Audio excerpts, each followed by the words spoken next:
ท่านกำลังฟังสถานีวิทยุกระจายเสียงคลื่นเพื่อการศึกษาพระพุทธศาสนาและวัฒนธรรมระบบ FM 104.5 เมกะเฮิรตซ์ออกอากาศณวัดฝายหินตำบลสุเทพอำเภอเมืองจังหวัดเชียงใหม่โทรศัพท์053 226 058 053 810 406 053 943 691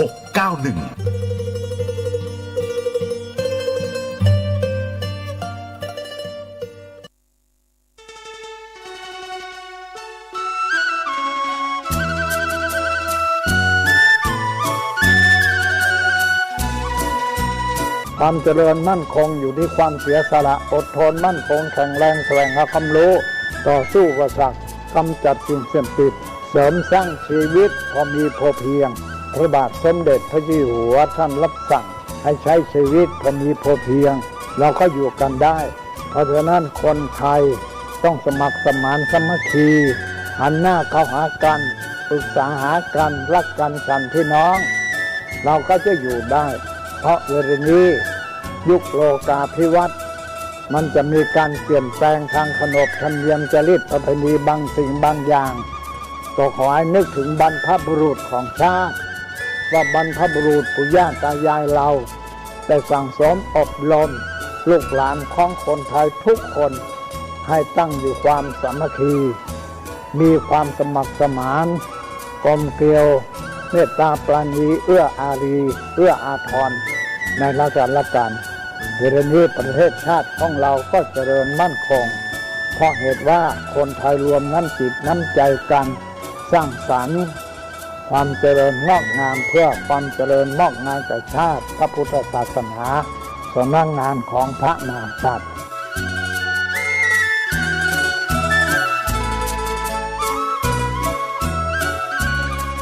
ธรรมะข้อคิดจากพระเดชพระคุณท่านเจ้าคุณพระเทพวิสุทธิคุณด้วยความปรารถนาดีจากสถานีวิทยุพระพุทธศาสนาคลื่นธรรมะเพื่อประชาชน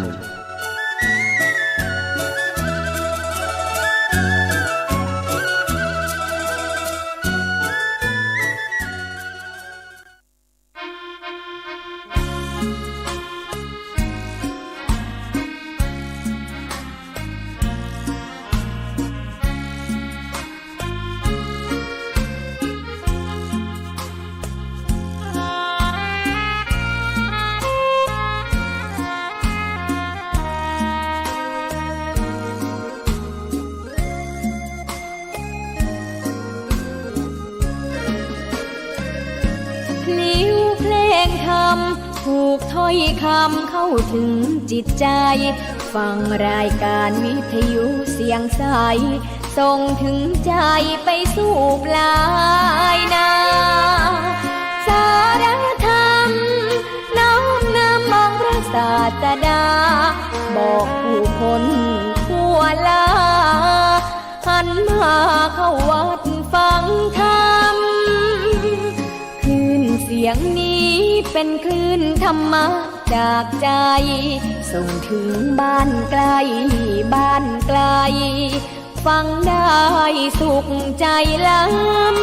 ำยามดึกดื่นค่ำคืนมีงานต้องทำเป็นคลื่นสารธรรม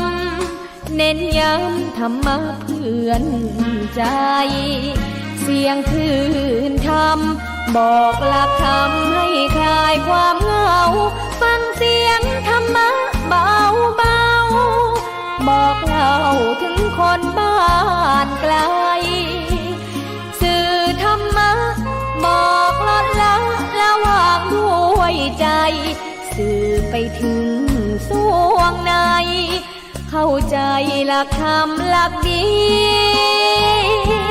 พลิ้วเพลงธรรมผูกสัมพันธ์จิตใจร่าเริงฟังสาระธรรมะบันเทิ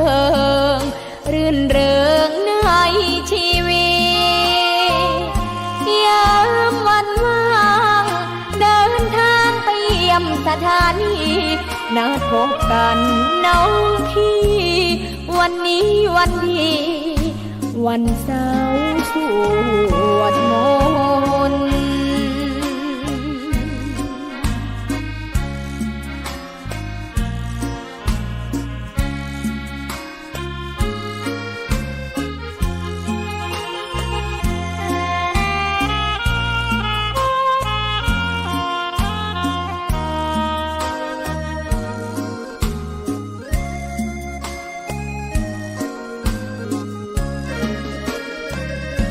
ยงคืนธรรมบอกหลักธรรมให้คลายความเหงาฟังเสียงธรรมะเบาเบาบอกเล่าถึงคนบ้านไกลสื่อธรรมะบอกลดละวางด้วยใจสื่อไปถึงสวงใน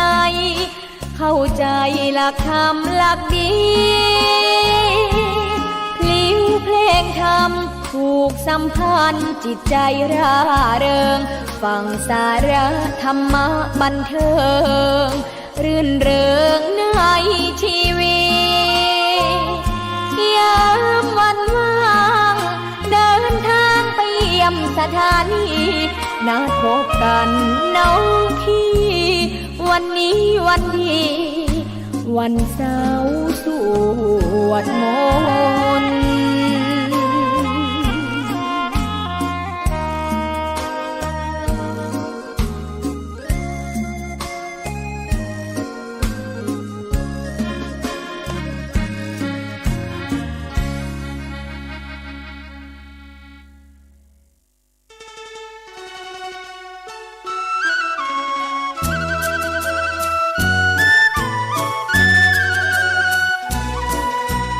ภัยทั้งหลาย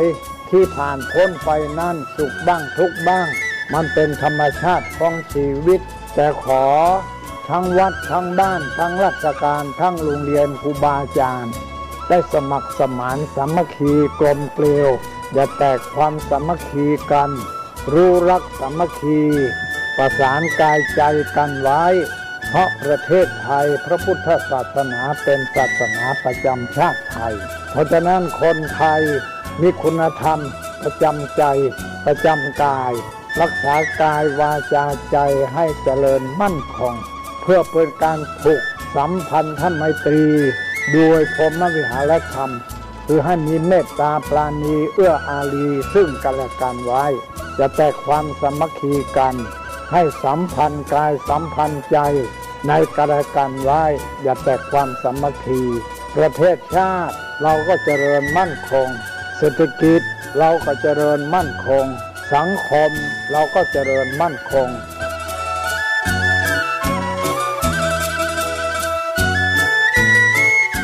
ธรรมะข้อคิดจากพระเดชพระคุณท่านเจ้าคุณพระเทพวิสุทธิคุณด้วยความปรารถนาดีจากสถานีวิทยุพระพุทธศาสนาคลื่นธรรมะเพื่อประชาชน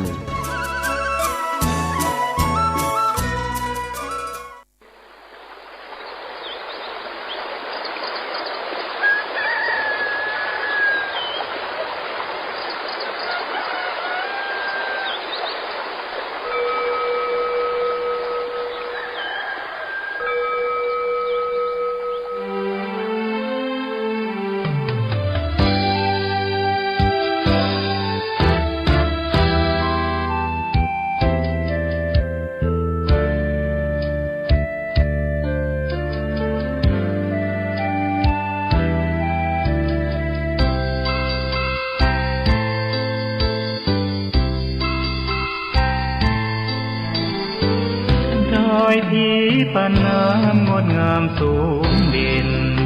รอยธรรมเทระพระเนตรฝากเสียงผ่านสายลมลอยเชิญชวน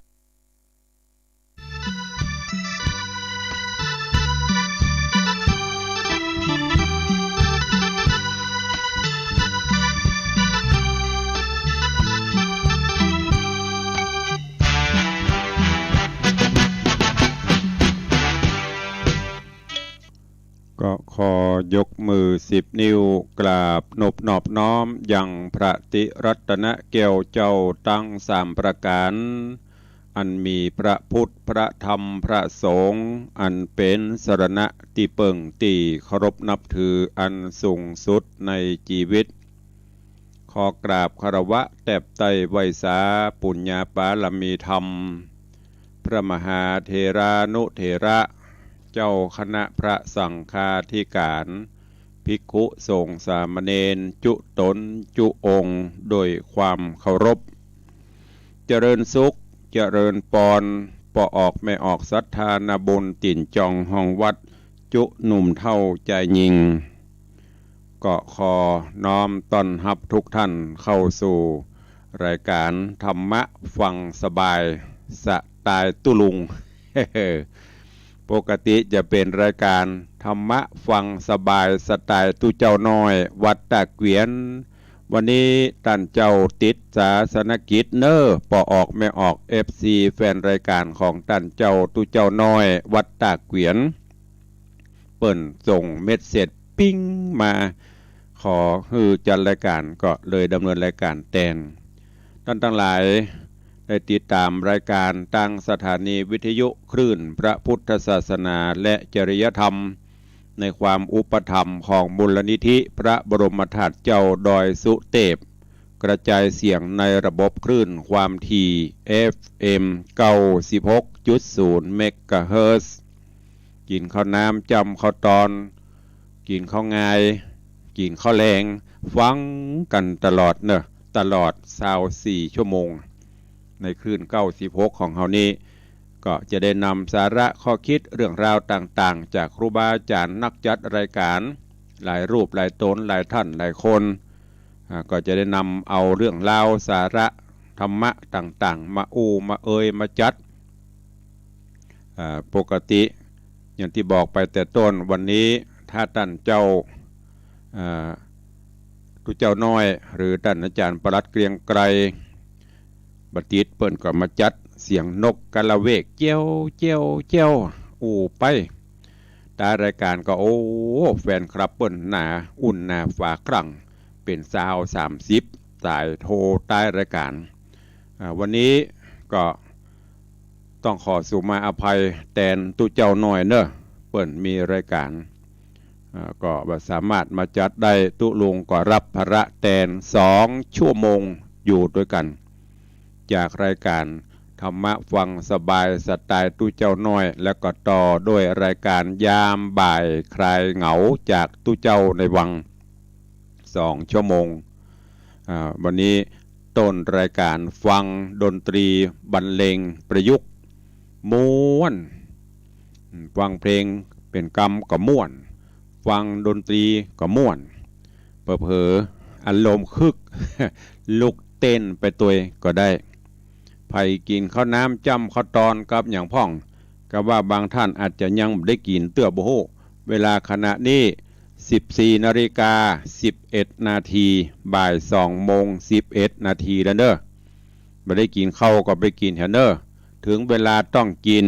อย่าปล่อยให้มันหิวเพราะว่าจะเป็นน้ำเป็นข้าว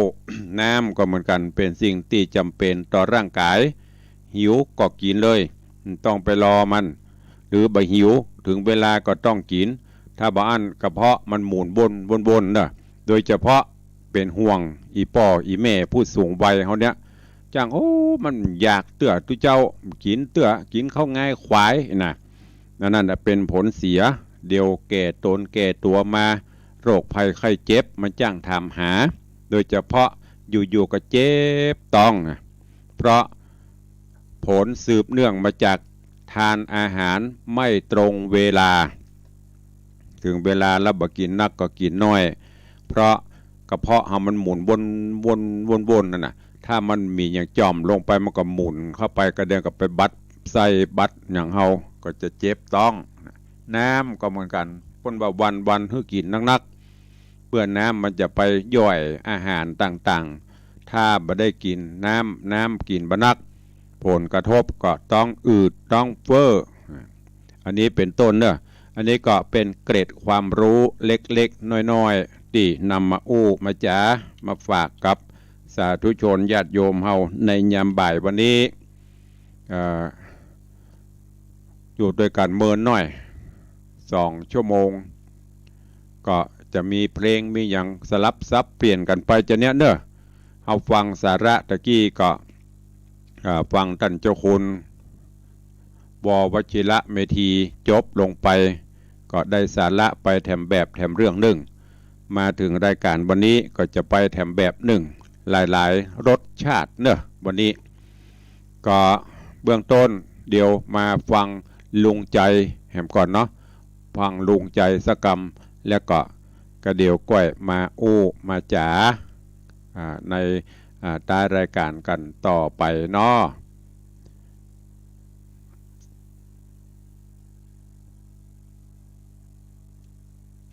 โดยประพันธ์แก้วใหญ่เสนอผลงานเพลงชุดบนเจ้าที่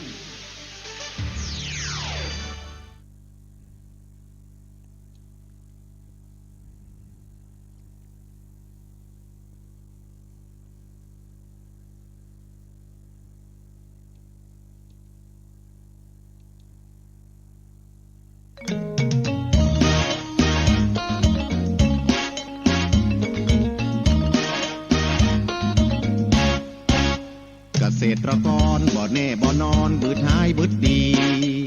พืชผลเฮามีบางครั้งบางทีราคาบ่แพงมันจ้างพลิกแพลงบางครั้งจัดแป้งของขายบ่มีจำเป็นต้องบนเจ้าตีบางทีปีนี้อาจแพง โอ้ลุงไอ้อย่างนั่งแปลงหน้าอย่างเหรียญ5รุ่นเก่าทุกใจอย่างล้ำเลือโอ้ยก็จะเรื่องไอ้ยังแถมมาบัดแชมเงินทองน่ะกะบ่ฮู้จะไปเปิ้งไผ่นะบ่ะก็มาอุ่นใจลิ้นจี้ลุงให้เนาะปีแล้วกันหน่วยบันดบลุงถ้าจะลืมบนเจ้าตี้นะแชมมันจะไปเกี่ยวอย่างกับเจ้าตี้จะไปแม้โดโทกันนี่เนอะขนาดกินข้าวเปิ้งยังถ่ายเจ้าตี้ลุงจะไปบนเจ้าตี้ก่อนนี่ไปนี่จะไปมาใกล้ลุงนี่อ๋อเดี๋ยวผมไปทุกคน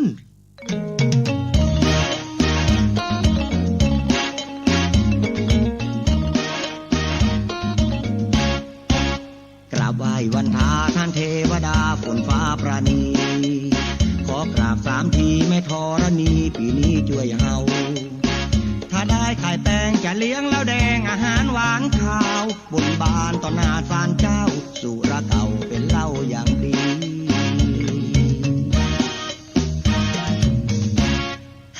มึงจะไปมาปากนักนี่เนอะบาดแชมนี่ลุงจะเริ่มทำพิธีบนเจ้าตี้แล้วนี่ ฮัลโหลสวัสดีเจ้าตี้โอ้ยไวฉาเนาะเจ้าตี้เจ้าแดนเจ้าฝนแทงหาเจ้าฟ้าแข่งฉี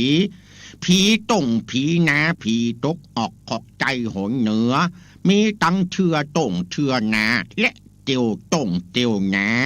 เนี่ยลุงหมวกตรงหมวกนาลุงเบาด้วยกะแกมึงจะปากโอ้ยข้าก็ขอบนบานฉันกล่าวไว้เนาะปีนี้ขอฮื้อขายลิ้นจีได้เงิน2 แสน2.5 แสนอีเจ้าเนาะได้3 แสนชำดีนะเจ้าตี้ ข้าจะเลี้ยงเหล้าไหไก่กู้หัวหมู2 หัวเหล้าแดง2 ขวด ขอให้ได้แต่ชมอย่างที่บักบนหนไว้เนี่ยเนาะก็จะไปแล้วนะ ไปเนอะบายบายเจ้าตี้ เจอกันใหม่เนอะ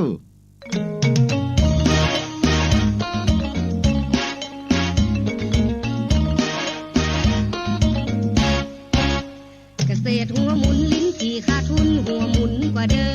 มก็มีเพิ่มเติมซ้ำหายกว่าเดิมจะยะจะได้บนไว้อย่างดีแม่ธรณีลิ้นจี่ลำไยจะเลี้ยงหมูเฮ็ดเป็ดไก่ขอเปลี่ยนไปเป็นเหล้าดองยาเจ้าตี้อยู่ก็มาแก้บนเฮือนเนอะตามที่ได้บักบนตกลงชัญญากันไว้นั่นนะถ้าขายเล่นจีได้2-3 แสนข้าจะเลี้ยงเต็มตี้แต่มันมาถึงเป้าเข้าใจก็ข้าขอเอาเหล้าไหไก่กู้ก็ขอเปลี่ยนเป็นเหล้าขาวแห่ช่องโกงข้ากินมาเกินละนี่เด้อมันย่อมไข่ไก่ช่องแกนไข่หางเนอะอันนี้นะหัวหมูที่ว่าช่องหัวขอเปลี่ยนเป็นแค่หมูช่องว่ากันเนาะมันขาดทุนล่ะบาเจือกะถ้าบาเจือพอบินนี่บาจ้อยกันแต่เนี่ยบินเอาเครื่องคิดเลขคิดพอคนเดียวก็ได้ไปเนอะกินมากินก็จ้างเถอะ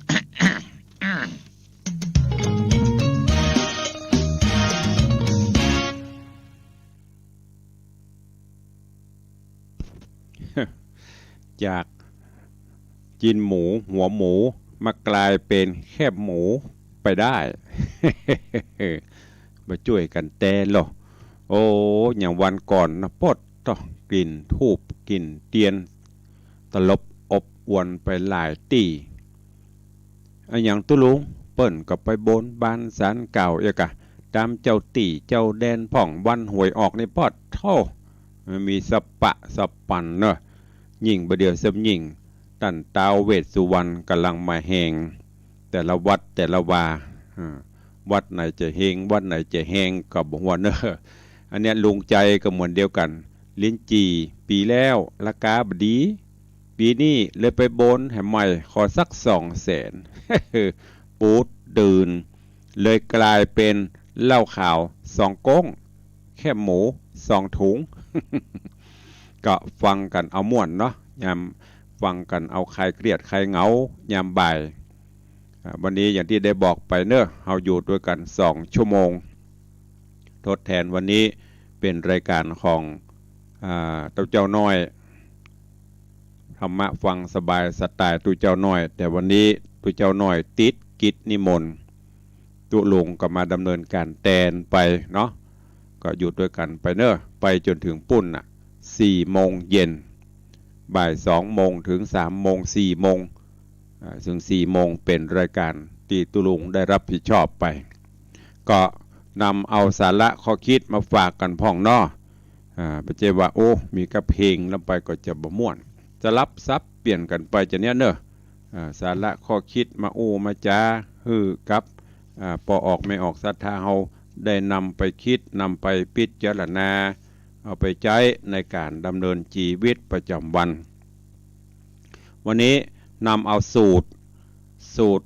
ของการเป็นป่อแม่คน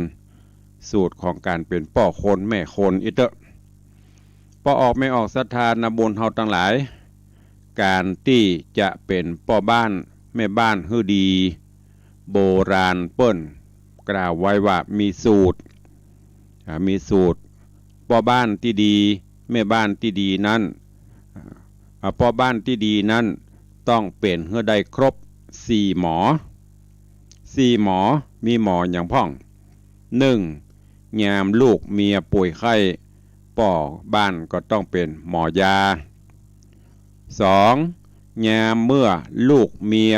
อยากจะหูโจกจะตาราศีป่อบ้านก็ต้องเป็นหมอดู3ยามเมื่อป่อแม่ยามเมื่อเกิดคดีความต่อสู้ป่อบ้านก็ต้องเป็นหมอความ4ยามจะได้ลูกงามป่อบ้านก็ต้องเป็นหมอตำแยอันนี้เป็นสูตรของเก่าแต่ก่อนนั้นคลินิกอนามัยสุขศาลาคืออย่างตุลุงอันนี้กรรมบะเก่าบะเดิมเนอะจากสุขศาลามาเป็นสถานีอนามัยจากสถานีอนามัยเป็นโรงพยาบาลส่งเสริมสุขภาพ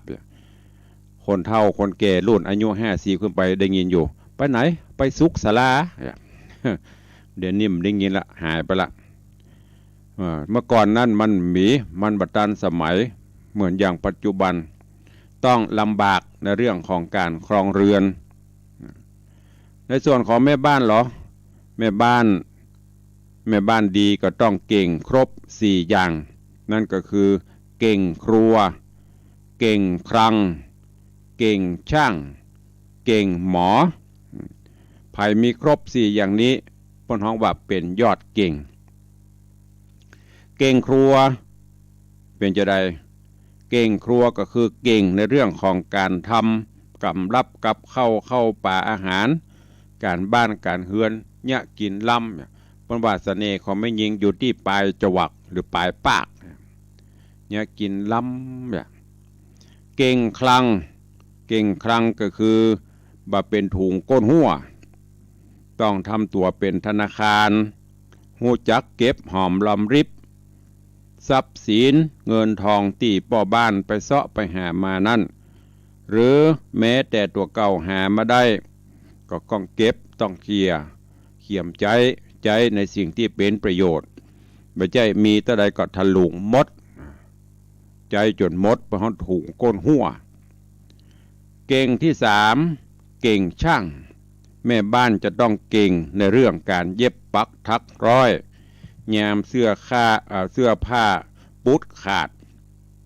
ก็ต้องยิบต้องปะเป็นตลอดจึงซ่อมแซมเครื่องใจไม้สอยในบ้านในเฮือนประเดี๋ยวนี้โอ้ผ้าจัดดีเบาบรรนุงซื้อใหม่ติ๊กๆเต็มตู้เต็มกล่องนะแต่ก่อนนี้หนุ่งผ้าหนับผ้าปะตุลุงยังจำได้สมัยเมื่อเป็นเนนพอผ้าสบงปุดอีแม่เพื่อจะมาเปิ้นห้องว่าสวยเปิ้นห้องมาสวยปะเย็บปะหนุ่งปะหนับมันเหมือนบะเดียวจะมีร้านกานักเหมือนบะเดียวอันต่อมาเก่งหมอเก่งหมอก็คือยามลูกผัวเจ็บไข้ได้ป่วยเป็นอย่างก็จะต้องหู้จักจัดการหู้จักดูแลปฐมพยาบาลเบื้องต้นอันเนี้ยคือสูตรของการเป็นป่อคนแม่คนต้องจ้างไม่ใช่บะเดียวแต่ส่วนมากบะเดียวนี้บะจ้างลูกบะสบายกันโล่นไปบ่อีแม่ลูกเขาเป็นอย่างหู้ลูกผมเป็นอย่างหู้ไปหาคนเฒ่าบะศึกษาบะพอวิชาและที่สำคัญนั้นคือพอถึงหลวงก็เถอะออกมาได้เดือน2 เดือนเอาไปฮื้อป่อฮื้อแม่ได้พอได้กอยได้เลี้ยงต่อไปเข้าถึงบ่ฮู้ว่าความทุกข์ยากของการเลี้ยงลูกมันเป็นจะได้เมื่อก่อนนี้เปิ้นห้องไว้อย่างก็ขี้เหี่ยวตะแวดตาตนจะรับลำปอมก็เด็กกับคนนั้นหยาดคนนี้ตื้นเนี่ยความทุกข์การเลี้ยงลูกแต่ปัจจุบันนี้ละอ่อนลูกหลานคนรุ่นใหม่นี้จะบ่ฮู้ความทุกข์ความยากของการครองบ้านครองเฮือนความทุกข์ความยากของการเลี้ยงลูกเลี้ยงเต้าเพราะเขาบ่ได้ดูแลแจ้งกับไปเหมือนยังบ่มีลูกบ่มีเต้านี่เพราะเอาไปฮื้อป่อฮื้อแม่เลี้ยงดูพ่อก้อยฉะนั้นสูตรการเป็นป่อคนแม่คนเนอะลูกหลานเยาวชนคนรุ่นใหม่ก็ฝากไว้ตัวเองเป็นพ่อใจเป็นป่อบ้านต้องเป็น4 หมอก็คือหมอยาหมอดูหมอความและหมอตำแยแต่ก่อนนี่เมียจะเกิดนี่เพิ่นจะมีแม่หมอตำแยมาก่อนที่หมอจะมาเฮาก็ต้องช่วยตุ้มช่วยบีบช่วยยั้งตั้งน้ำหม้ออย่างมื้อนี้ดูแลช่วย นี่เป็นต้นถ้าทางไม่ยิงแม่บ้านก็ต้องจ้าง เก่งครัวเก่งคลังเก่งช่างเก่งหมอเหมือนกันคือช่วยกันครอบครัวเฮาก็จะมีความสุขดังนั้นก็ฝากไว้กับปอออกไม่ออกศรัทธาเนอะนำไปคิดพิจารณายิ่งในปัจจุบันนี้สิ่งเหล่านี้จำเป็นต้องใจแล้วจะไปเลอะเลิงเหมือนเมื่อก่อนบ่ได้ละเพราะอย่างสถานการณ์มันเปลี่ยนไปจากที่หิมากาของปัจจุบันนี้ก็ต้องเขียมใจ ต้องดูแลอย่างต่างๆเนอะดังนั้นก็ฝากไว้กับทุกท่านนำไปคิดนำไปพิจารณาแล้วก็ใจในการดำเนินชีวิตประจำวันของเฮาตัวเองพักฟังกันแถมสักเพลงเนาะก็เดี๋ยวก็มามาจากันเนอะท่านทั้งหลายกำลังอยู่ในรายการ ยามบ่ายคลายเหงาด้วยตุเจ้าในวังแตนตุเจ้าน้อยเพราะว่าตุเจ้าน้อยติดงานเด้อตุเจ้าน้อยติดงานตุลุงก็มาดำเนินรายการแตนเปิ้นจะม่วนบ่ม่วนเหมือนตุเจ้าน้อยหมดเด้อก็ลองฟังดูฟังแล้วก็อันไหนที่ดีก็เอาไปพิจารณาดูเอาไปใช้ในการดำเนินชีวิตประจำวันของทุกท่านโดยพักฟังเพลงกันแถมสักเพลงเดียวก็มามาจาในรายการกันต่อไป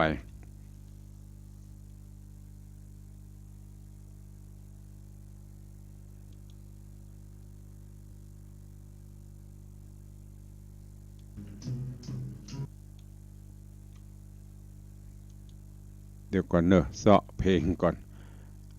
อันพอดีดีเจกับดีเป็น ฟังเพลงคำสักเพลง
ก็ฟังจบไปแฮมซักเพลงม่วนๆท่านทั้งหลายกำลังอยู่ในรายการถ้าปกติก็จะเป็นรายการของตุเจ้าน้อยในรายการฟังสบายสไตล์ตุเจ้าน้อยวันนี้ท่านเจ้าติดตุลงก็เลยเหมา2 ชั่วโมงรวดเป็นรายการยามบ่ายคลายเหงาได้อูจาเรื่องราวสาระข้อคิดต่างๆและก็เปิดเพลงสลับไปคือกับบ่ออกไม่ออกศรัทธาเฮาชื่อก็บอกแล้วเนอะยามบ่ายคลายเหงาเป็นรายการม่วนๆเฮาฟังสาระธรรมะกันมาตั้งแต่เจ้ามืดนับตั้งแต่ตี4ตี5ตั้งแต่ทำวัดเจ้ากับวัดเจ็ดลีนมาจนถึงบัดนี้ครูบาอาจารย์นักจัดรายการก็นำเรื่องราวต่างๆมาอู้มาจามาเสนอจนกระทั่งมาถึงเวลานี้ก็เป็นรายการม่วนๆยามบ่ายคลายเหงาจะไม่ได้เศร้าได้เหงาอันใดก็ติดตามฟังกันไปเนอะแล้วก็จะมีข่าวสารมาแจ้งมาบอกฮือกับญาติโยมต่างหลายตัวก็จะไปลืมกันเนอะใกล้เข้ามาแล้ววันนี้วันที่17 18ละวันที่18วันนี้แถมบกี่วันแถมประมาณอาทิตย์หนึ่งก็จะถึงงานที่วัดวังสิงคำเนอะงานทำบุญประเพณีส่งน้ำพระธาตุเจ้าเจดีย์งานทำบุญใส่ขันดอก108และการทำบุญถวายทานต้นเงินเพื่อสมทบในการสร้างห้องปลดทุกข์ห้องน้ำห้องสุขาที่ได้ดำเนินการก่อสร้างมาก็เสร็จมาประมาณ 50% ตอนนี้วันนี้ช่างก็ได้โบกได้ฉาบจากนั้นก็จะได้ติดได้ปูกระเบื้องไปที่สำคัญแถมอันหนึ่งก็ขอเชิญญาติโยมเฮาได้ร่วมกันเนอะเป็นเจ้าภาพเจ้ามูลศรัทธาได้ถวายทานสังฆทานก็ดีต้นเงินก็ดีเนอะร่วมสมทบในงานก็มีเจ้ามูลศรัทธาเฮาได้ร่วมแรงร่วมใจเป็นเจ้าภาพเจ้าศรัทธากันมาโดยเฉพาะแล้วในตอนนี้ขออนุญาตนำรายชื่อมูลศรัทธาได้มาอ่านมาประชาสัมพันธ์ให้ญาติโยมต่างหลายเนอะ ขออนุโมทนาบุญขอบคุณกับโยมอินทรโยมพุทธดีพันธ์สิงห์อินร้านไก่ย่างวิเชียรสาขา132ตามอิร่วมทำบุญสังฆทาน1 ชุด500 บาทแม่อุ้ยหมอนเขียวตะนังร่วมทำบุญสังฆทาน1 ชุด500 บาทโยมสุรัตน์โยมจินดาปัญญาแดงพร้อมครอบครัวร่วมทำบุญสังฆทาน500 บาทโยมแม่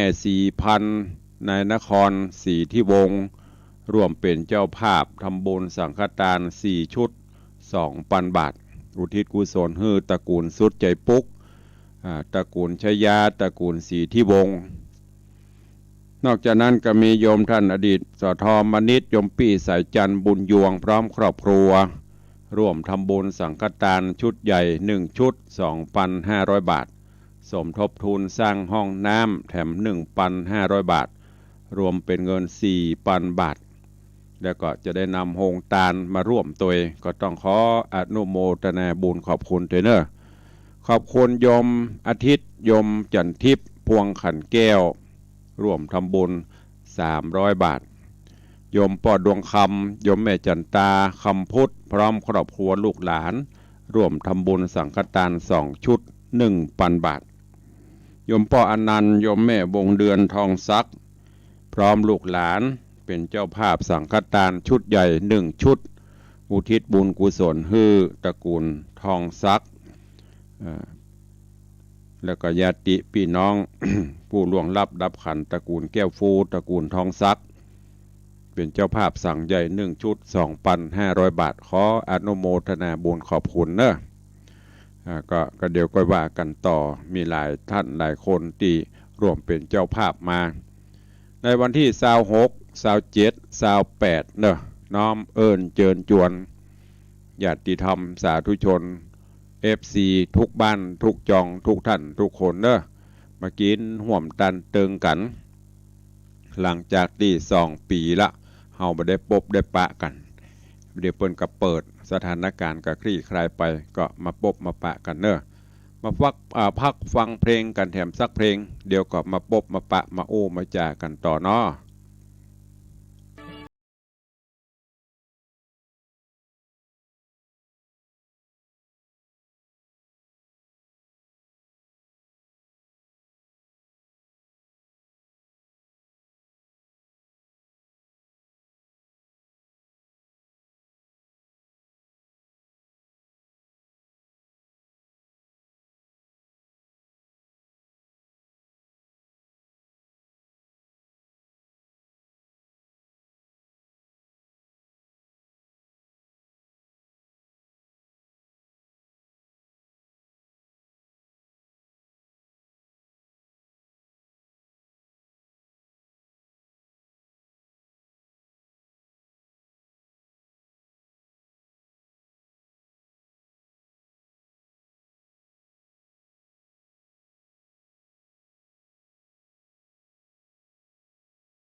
ญาติโยมทั้งหลายกำลังอยู่ในรายการยามบ่ายคลายเหงาจากตุเจ้าในวังก็ได้ฟังเพลงกันม่วนๆคลายเหงาคลายเศร้าเอาความทุกข์ความโศกออกไปทำจิตใจให้สบายสบายบางท่านก็เอาม่วนดีเนอร์ตุลุงวันนี้รับฟังตุลุงเปิดเพลงม่วนดี ลวดลับไปตัวก็มีสาระข้อคิดมาฝากตัวเพลงตัวม่วนๆกันไปวันนี้มีญาติโยมโทรมาถามก่อนเข้ารายการตุลุงอันใครหูใครถามเกี่ยวกับการหยาดน้ำการกรวดน้ำถ้าภาษาไทยพอห้องกรวดน้ำกำเมียงเฮาห้องว่าหยาดน้ำเวลากินตาลหยาดน้ำหมายตาลเปิ้นหยาดเวลาใดเปิ้นกรวดเวลาไหนบางท่านบางคนก็หูแล้วบางท่านบางคนก็ยังบ่หูเตื้อบางท่านบางคนก็หูเกิงบ่หูเกิงเป็นได้หูเกิงบ่หูเกิงก็คือหูงูปลาน่ะเพราะนั้นวันนี้ก็นำมาเป็นเกร็ดความรู้ ซ้ำฮือได้ฟังกันแถมกำเนอเรื่องการกรวดน้ำการหยาดน้ำเปิ้นกรวดจะได้เวลาไหนการกรวดน้ำเป็นการตั้งสัตยาธิฐานตั้งจิตว่ายกฮือถวายเป็นทานเช่นบางเตื้อวัตถุสิ่งของที่เฮาเอามาถวายทานมันมีน้ำหนักหนักเกินวิสัยที่เฮาจะยกถวายยกประเคนด้วยมือเปิ้นก็จะนิยมใช้น้ำเป็นสัญลักษณ์แทนการยกประเคนเปรียบเสมือนอย่างเช่นเฮาฟังมหาจารย์พระยาเวสสันตระหรือว่าพระยาเวสสันดรเปิ้นพระราชทานจ้างฮือแก่เจ้าเมืองกลิงกลาดตลอดจนตอนยกกันหาจารีฮือปู่พามเท่าชูชกแล้วก็หลายๆอย่างเปิ้นก็จะเอาน้ำนั่นมาเป็นสักขีพิญาณกรวดน้ำหยาดน้ำหมายตาลตกเหนือมือพรามฮือตาลแล้วก็แหมอย่างหนึ่งการกรวดน้ำเป็นการอุทิศเช่นกรวดน้ำหยาดน้ำเวลาทำบุญเพื่ออุทิศส่วนกุศลให้แก่ผู้ตายอย่างพระเจ้าพิมพิสารได้ทรงหยาดน้ำอุทิศให้แก่พระญาติเมื่อคราวถวายวัดเวรุวันแก่พระพุทธเจ้าเป็นต้นกรวดน้ำอธิษฐานเช่นกรวดน้ำหยาดน้ำแผ่ส่วนกุศลและความปรารถนาความสมหวังแก่ชีวิต 4. กรวดน้ำข่วมขันอันนี้เป็นการกรวดน้ำเพื่อประกาศเลิกคบหาสมาคมซึ่งกันและกันปละมันต้องมาคบมันต้องมาปะกันเนอะข่วมขันกรวดน้ำข่วมขันอัน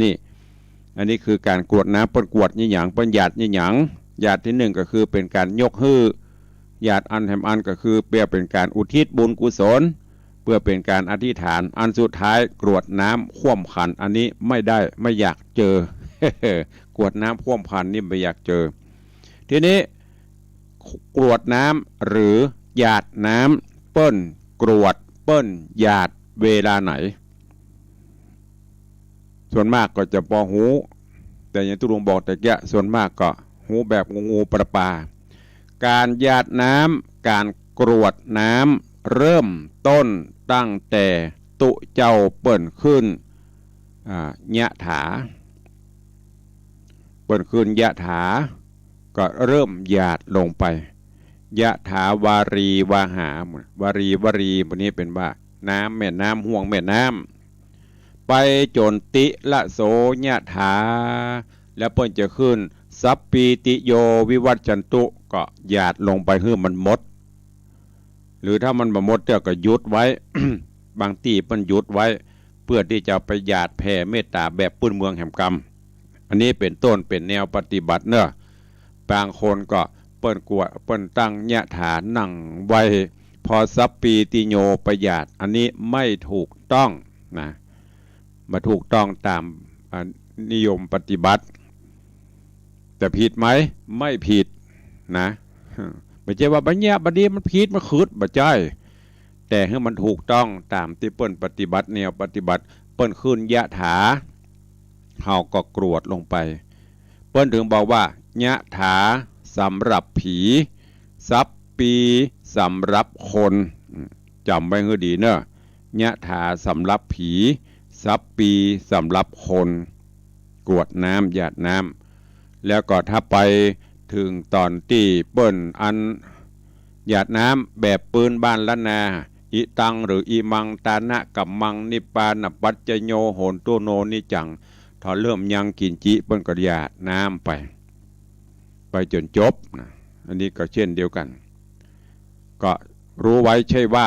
ใส่บาแบกหามถ้าเฮาหูเฮาปฏิบัติถูกต้องก็จะไม่ได้เคอะเขินถ้าเฮาหูพ่องบ่หูหลายเกิดไปกลางหลวงกลางหลายคนที่เปิ้นหูเปิ้นก็จะตำหนิเปิ้นก็จะพอเอาแต่ถามว่ามันผิดมันถูกก็ตุลุงก็บอกไปหลายเทื่อละบ่ผิดบ่ถูกแต่เฮาถูกต้องถูกที่เปิ้นปฏิบัติน่ะไม่ใช่ว่าไปโวกวักโวยวายใส่เปิ้นก็ไม่ใช่ อย่างบางโทนก็ถามอีแม่ดงเฮือนบ่ได้หยัดน้ำบนเฮือนหยัดน้ำบนเตินบางพ่องก็อีแม่หยัดน้ำได้เอาไปถอกนอกวัดได้หมดเนอะบ่ต้องโทรถามทุลุงนะตามได้หมดแล้วแต่จิตเจตนาแต่ว่าถ้าเฮาเนี่ยมันถูกตามวิธีปฏิบัติก็จะไม่ได้เคอะได้เขินหยาดน้ำอย่างเวลาเฮาไปตานขันเข้าไปตานสังฆทานไปตานนั่นตานนี้พอหยาดเสร็จเรียบร้อยแล้วก็เอาไปถอกไปเทที่ต้นไม้หรือจะเอาเทลงดินก็ได้หยาดน้ำลงเหนือแผ่นดินบอกพระแม่ธรณีได้ก็ดีอันนี้ได้หมดแต่การหยาดน้ำการกรวดน้ำภาชนะก็ขอให้สะอาดประเดี๋ยวสำยิงงามมาที่กรวดน้ำที่หยาดน้ำเพิ่นมีขายเป็นแก้วก็มีเป็นพลาสติกก็มีจะเอาแบบไหนก็ได้บางพ่องก็เป็นเงินก็มีสปะก็แล้วแต่หยาดแล้วเขาก็เก็บไว้แต่ที่สำคัญก็คืออย่าหยาดลงบนกระโถนภาชนะถังขยะมูนี้ห้ามโดยเด็ดขาดน้ำหยาดจะไปถอกลงถังขยะจะไปเอาเทลงกระโถนมันเป็นของสกปรกต้องเอาไปหยาดลงที่สะอาดเฮาตั้งจิตอธิษฐานให้พ่อให้แม่ให้บรรพชนบุคคลอันเป็นที่ฮักของเฮาก็อยากจะให้เปิ้นได้ที่สะอาดนะอันนี้ก็จำไว้เนอะเป็นเกรดความรู้เป็นเรื่องราวที่นำมาเล่าอู้ให้ญาติธรรมญาติโยมเฮาท่านทั้งหลายได้สดับรับฟังกันเนาะก็ไปพักฟังเพลงแหมซักเพลงกำเดียวก็จะได้มาพบมาปะอู้จากันต่อไปเพราะเฮามีเวลาอยู่ด้วยกันถึง2 ชั่วโมงอยู่เนาะ2 ชั่วโมงนี่ก็พอเหมือนนักเกมาฟังเพลงม่วนๆกับเมืองแถมซักเพลงเนาะก็มาพบมาปะกัน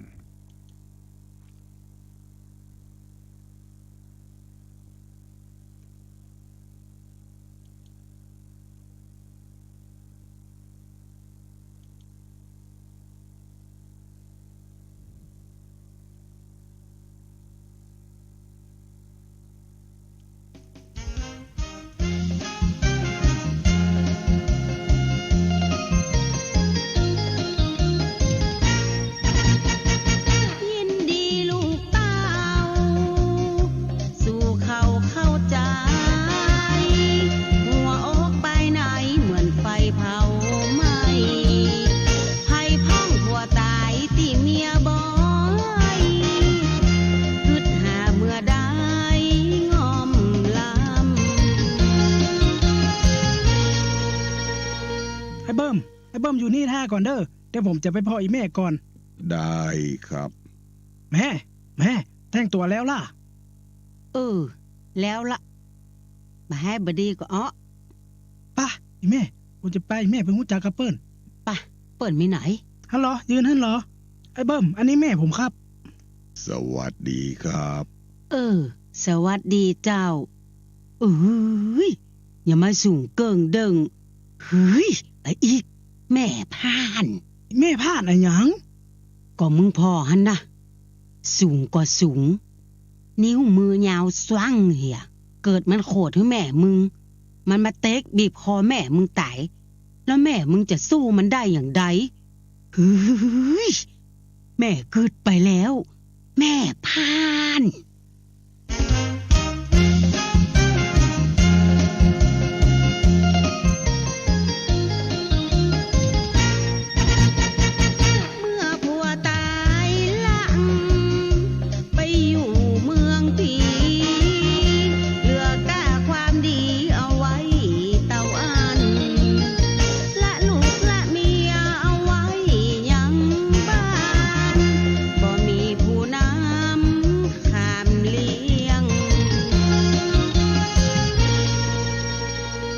เกตอยู่นี่รอกำเดียวเด้อครับผมเดี๋ยวผมจะไปห้องอีแม่ก่อนจะออกหัวออกก้อยผมกับหมูแหนได้ครับผมอันละสุภาพดีแต่แม่ป้อไม้มาแล้วเด้อ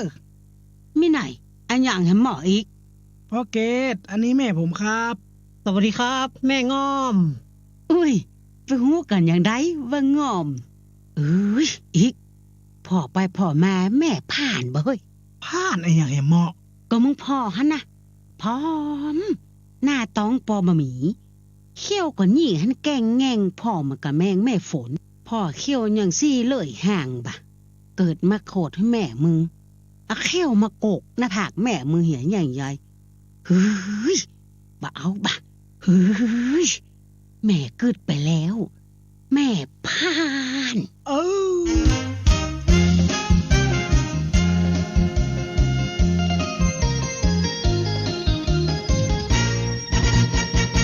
สองคนผ่านพ้นแม่บ่เปิ้งใจเหลือกะลุงใจป่องอมเตาอังวันนี้ผมป้าเปิ้นมาเอวบ้านแต่งตัวงามๆหล่อท่าแม่แต่งตัวแล้วล่ะมาแล้วเด้อ เฮ้ยกูตื่นมาใครว่ายายแล้วบ่เฮ้ยแม่มึงขอให้มันเตือเดียวตะเอียเนิบอีกเปิ้นเป็นไผน่ะ โอ้ยก็ลุงใจเงินบูดแม่หมูหูกะที่พี่เพิ่งไปจุเปิ้นน่ะขายหน้าเสี่ยงไป3 ตีแล้วไหนอีแม่เอ็นดูเปิ้นเตอะ โอ้อันนี้ปองงอมแล้วเหรออีกก่อนเป็นดอกแกเนี่ยมันตึงละควันละบ่เฮ้ยเฮ้ยแม่ผ่าน เอาไอ้เปิ้มแม่ก็ผ่านเปิ้นสูงเกิ้งเด้งเอาโปเกตมาอีแม่ก็ว่าเปิ้นผอมกลัวเขี้ยวเปิ้นโกกใส่แล้วมาลุงใจป้อง่อมเนี่ยขนาดเปิ้นนั่งรถเข็นมาอีแม่ผ่านไอ้หยัง ก็ปองงอมขนาดนี้แล้วอ่ะเกิดมาอยู่ด้วยกันสักเกิงห้างมางเดือนเปิ้นตายไปเหียเนี่ยใดเฮาจะได้จัดงานศพงานสากให้หมอกะเฮ้ยแม่กึดไปแล้ว แม่ผ่าน